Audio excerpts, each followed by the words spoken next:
bill limiting abortion access is now law in North Carolina after Republicans voted to override Democratic Governor Cooper's veto.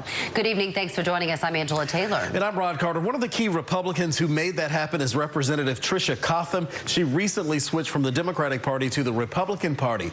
Capitol reporter Michael Hyland is live in Raleigh tonight. Michael, you tried to ask her about her vote today. What did she have to say about that?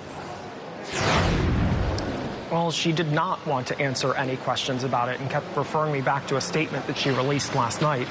Representative Cotham's party switch last year made national headlines and gave Republicans the final vote they needed in the House to have a supermajority.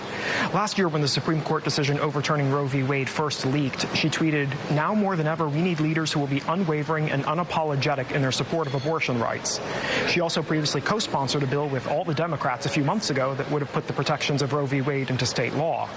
In her statement, she said the new law strikes a reasonable balance on the abortion issue and represents a middle ground that anyone not holding one of the two extremist positions can support. Given the central role she played in the veto override being successful, I tried to ask her more about her vote, and here's that exchange.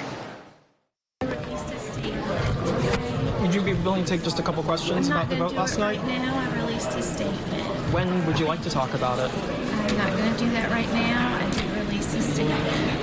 Thank you. There's one question that a lot of people have, though, is how you reconcile the vote with your public statements in the past being in support of abortion rights. In my statement. Thank you. You said that people need to be unwavering in their support of abortion rights. I'm going to ask you to stop.